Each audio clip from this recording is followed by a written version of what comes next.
형제들아 너희를 부르심을 보라. 육체를 따라 지혜로운 자가 많지 아니하며 능한 자가 많지 아니하며 문벌 좋은 자가 많지 아니하도다. 그러나 하나님께서 세상에 미련한 것들을 택하사 지혜 있는 자들을 부끄럽게 하려 하시고 세상에 약한 것들을 택하사 강한 것들을 부끄럽게 하려 하시며 하나님께서 세상에 천한 것들과 멸시받는 것들과 없는 것들을 택하사 있는 것들을 패하려 하시나니 이는 아무 육체도 하나님 앞에서 자랑하지 못하게 하려 하심이라. 너희는 하나님으로부터 나서 그리스도 예수 안에 있고 예수는 하나님으로부터 나와서 우리에게 지혜와 의로움과 거룩함과 구원함이 되셨으니 기록된 바 자랑하는 자는 주 안에서 자랑하라 함과 같게 하려 함이라. 참 좋으신 하나님 감사합니다.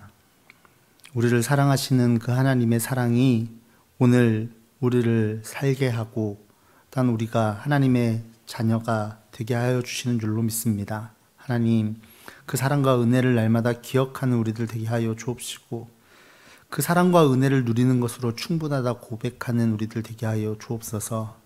시간 함께 말씀을 나눕니다. 전하는 자나 듣는 자나 동일한 은혜 가운데 있게 하여 주옵시고 듣고 깨닫는 대로 주의 뜻대로 살아가기로 몸부림하는 우리들 될 수 있게 주님 함께하여 주옵소서. 모든 시간 성령께서 인도하여 주실 것을 믿으며 감사드리며 우리 주 예수 그리스도의 이름으로 간절히 기도하옵나이다. 아멘. 오늘은 누구든지 자랑하려거든 이라는 말씀의 제목으로 함께 은혜를 나누어 보려고 합니다. 여러분 잘 아시는 것처럼 누군가의 선택을 받는다는 것은 매우 어려운 일입니다. 특별히 입시가 어려운 이유는 내가 가고자 하는 학교가, 그러니까 내가 원하는 학교가 나를 선택하도록 하기 위해 학교가 정한 기준에 나를 맞추어야 하기 때문이죠. 그것이 수능 성적이든지 논술이든지 봉사활동 시간이든지 실기 실력이든지 무슨 어떤 것이든 학교가 정한 기준에 내가 맞춰야 합니다. 취직도 그와 같은 의미로 어렵죠. 내가 가고자 하는 회사가 나를 선택하게 하기 위해서 회사가 정한 기준에 나를 맞춰야 하기 때문입니다. 그래서 그 기준에 부합하기 위해 때로는 싫어하는 일도 해야 되고 때로는 적성에 맞지 않는 일도 참고 견뎌야 합니다. 우리가 살아가는 이 세상은 모두 이러저러한 기준을 통과하고 학교나 회사나 여러 단체의 선택을 받은 사람에게 박수와 칭찬을 보냅니다. 그 기준을 통과했다고 격려하는 것이죠. 또 그에 상응하는 보상을 주기도 하죠. 그래서 어느 학교를 졸업했고 어느 회사에 다니느냐가 우리의 자랑거리가 되고는 합니다. 그리고 그로 말미암은 보상으로 받아 누리는 재산이나 삶의 환경이 내가 자랑해야 하는 자랑거리가 되기도 합니다. 여러분의 자랑거리는 무엇입니까? 그럼 무엇을 자랑하실 수 있으시겠어요? 어디 출신이고 어느 학교 다니고 어느 회사 다니고 환경이 어떻고 뭐 이런 걸 자랑하고 싶은 마음이 들 수도 있고 별로 자랑할 게 없는데 뭐 이런 생각이 들 수도 있을 것 같습니다. 그런데 우리는 모두 어느 학교, 어느 회사, 어느 단체의 선택을 받기 이전에 이미 하나님의 택하심을 받은 사람들입니다. 그것만으로도 우리는 자랑하기에 충분합니다. 베드로전서 2장 9절에 보면 이렇게 말씀합니다. 그러나 여러분은 택하심을 받은 족속이요 왕과 같은 제사장들이요 거룩한 민족이요 하나님의 소유가 된 백성입니다. 그래서 여러분을 어둠에서 불러내어 자기의 놀라운 빛 가운데로 인도하신 분의 업적을 여러분이 선포하는 것입니다. 그렇다면 하나님께서 우리를 택하신 기준은 무엇이었을까요? 여러분은 어떤 기준을 통과하셨길래 하나님의 택하심을 받은 족속이고 왕같은 제사장들이고 거룩한 민족이고 하나님의 소유가 된 백성이 되셨습니까? 어떤 기준을 통과하시고 합격하셨길래 이 여러 가지 지칭을 받게 되셨냐 하는 겁니다. 결론부터 말씀드리면 그 기준은 하나님의 사랑입니다. 택함을 받게 된 이유가 우리 편에 있는 것이 아니라 하나님께 있다는 것입니다. 우리의 어떠함 때문이 아니라 우리의 부족함과 연약함, 어리석음과 나약함에도 불구하고 우리를 사랑하시는 그분의 사랑이 주님께서 우리를 택하시는 유일한 기준이 된다 하는 것입니다. 그래서 그 기준은 영원히 변하지 않습니다. 뿐만 아니라 그 기준에는 티오도 없고 경쟁률도 없습니다. 세상 살아가면서 이 티오 경쟁률 때문에 너무 힘든데 주님께는 그런 것이 없다는 거예요.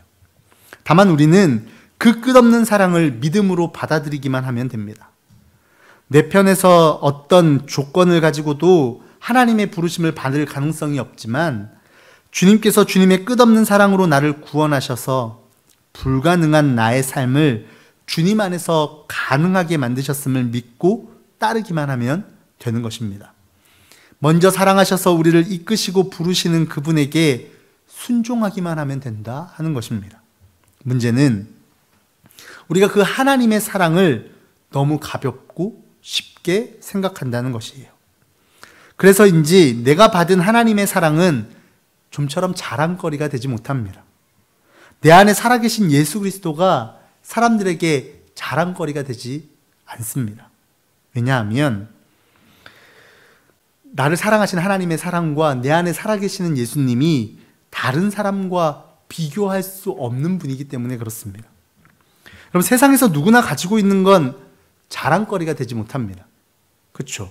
오늘날 우리는 쌀밥 먹는 걸 자랑하지 않습니다. 여러분, 나 어제 쌀밥 먹었다? 이렇게 친구들하고 자랑하는 분 없잖아요. 쌀밥 먹었어. 이렇게 해도 이렇게 할 거잖아요. 근데 저도 겪어보지 못했지만 몇십 년 전만 해도 쌀밥에 고깃국 먹는 건 어마어마하게 자랑할 일이었습니다. 다른 사람들은 좀처럼 하지 못하는 일이었기 때문에 그렇죠. 그런데 이제는 누구나 먹을 수 있는 쌀밥이기에 우리에게 그다지 자랑거리가 되지 않는 것이죠. 하나님께서 우리를 택하신 기준은 비교하고 경쟁하는 것에 이처럼 익숙한 우리가 사는 세상에서는 전혀 볼 수 없는 기준입니다.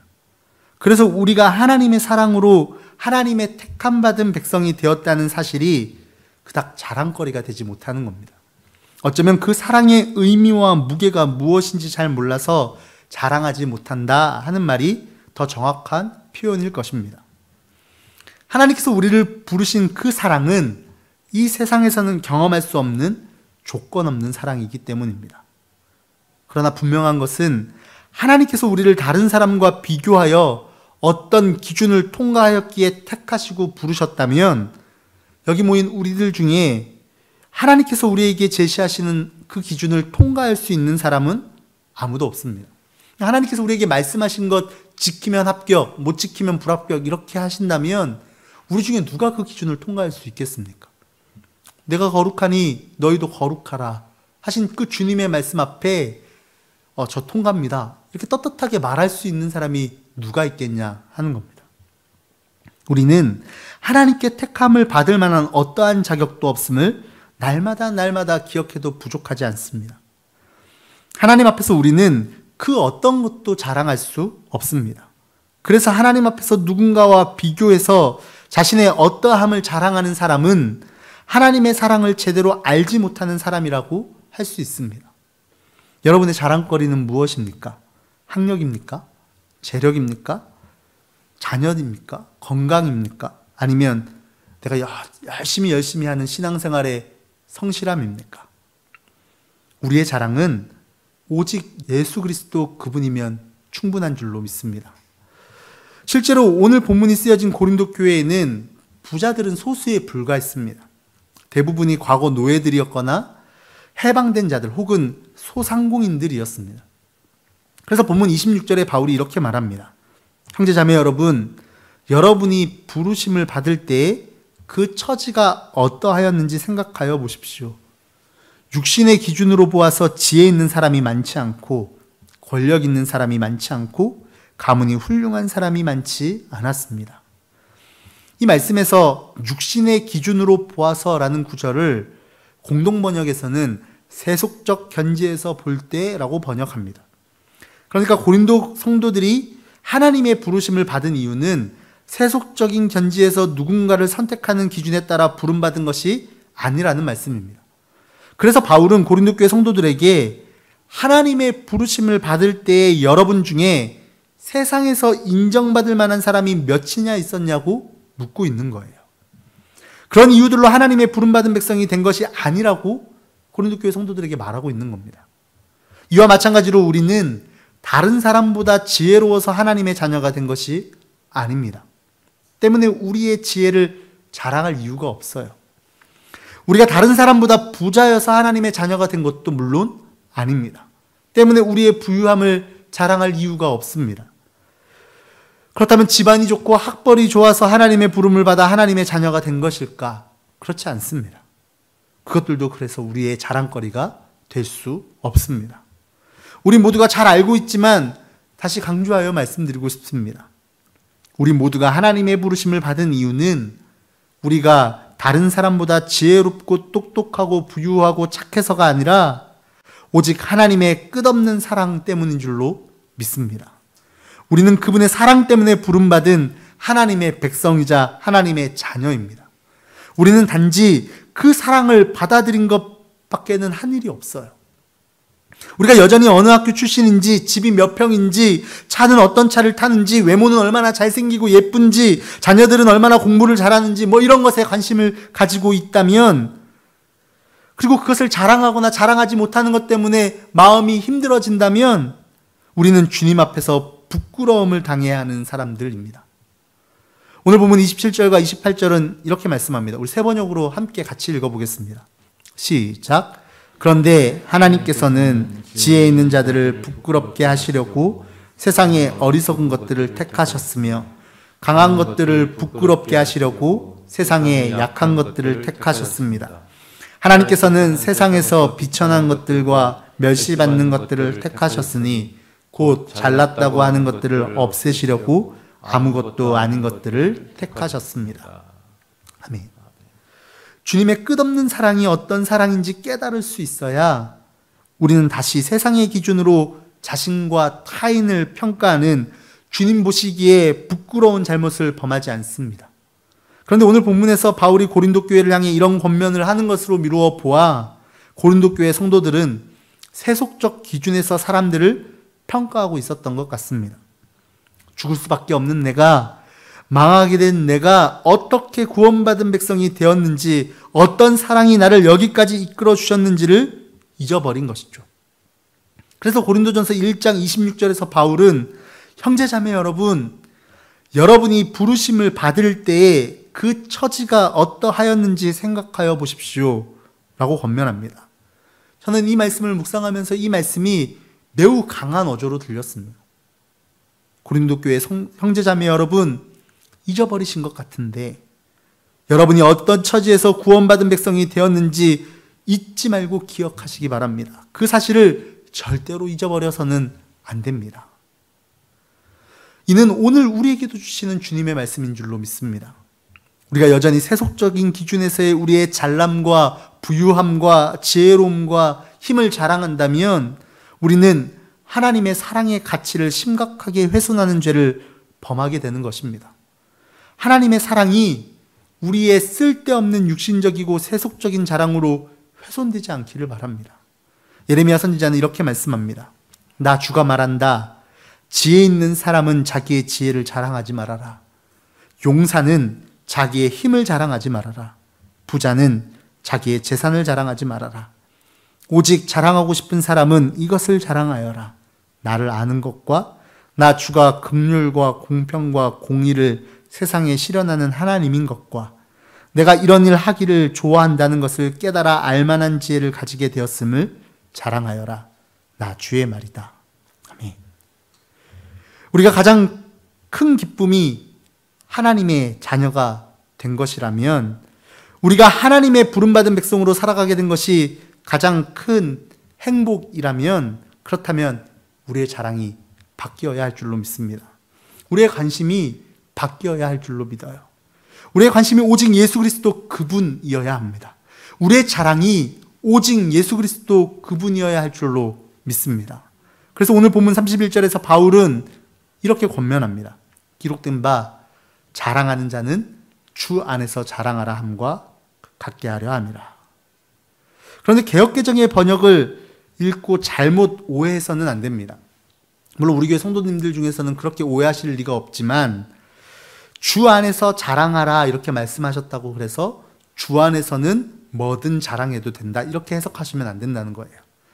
그러니까 주님 안에서, 다시 말해 예수님 하나님 붙이고는 내 자랑을 해도 된다 이렇게 생각하면 안 된다는 겁니다.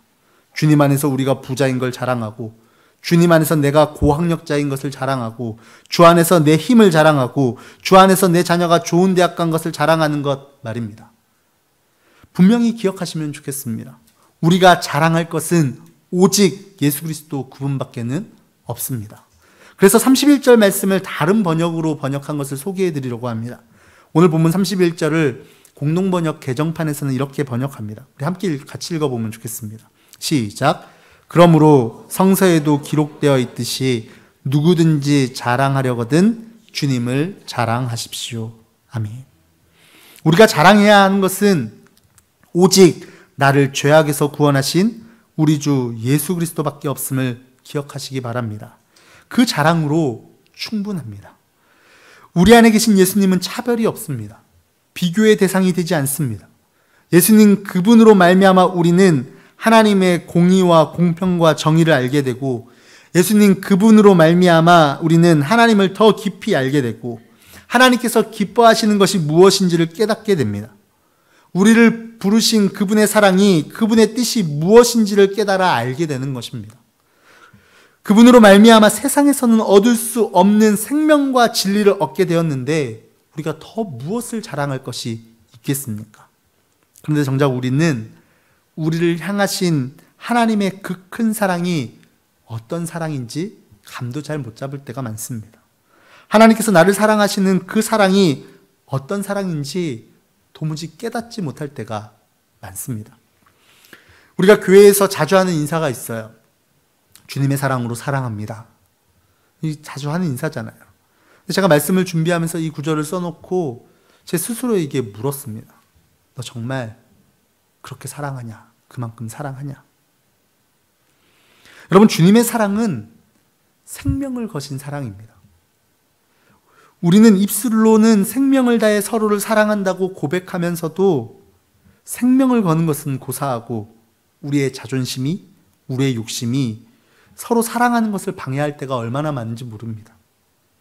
우리의 자존심도 우리의 욕심도 어쩌면 세속적인 가치에서 서로를 비교하기 때문은 아닐까요? 그러나 세상의 모든 것은 우리의 영원한 자랑이 될 수 없습니다. 지금은 다른 사람보다 더 가진 것 같고, 지금은 다른 사람들보다 더 누리고 있는 것 같고, 지금은 누군가보다 더 행복한 것처럼 보여서 자랑할 수 있지만, 그러한 자랑은 우리를, 그리고 나와 함께하는 다른 사람들을 다시 불평과 불만의 자리로 이끌어갈 뿐입니다. 사랑하는 성도 여러분, 우리의 가장 큰 자랑은 지금도 내 안에 살아서 나의 삶을 주관하시는 예수 그리스도 뿐인 줄로 믿습니다. 그러므로 누구든지 자랑하려거든 주님을 자랑해야 할 줄로 믿습니다. 2020년 올 한 해 동안 예수님을 마음껏 자랑하는 우리 교회 공동체 식구들이 되기를 주의 이름으로 축복합니다. 우리의 입술에 예수님 자랑이 끝없이 흘러나오기를 간절히 소원해요. 그래서 우리가 모일 때마다 풍성한 예수님의 이야기가 넘쳐 흐르면 좋겠습니다. 예수님을 자랑하는 것은 비교할 수도 없고 누군가를 상처 주지도 않고 그것으로 인하여서 경쟁하지도 않기 때문입니다. 2020년 한 해 우리 공동체 안에 예수 자랑이 풍성해지기를 주님의 이름으로 간절히 축원합니다.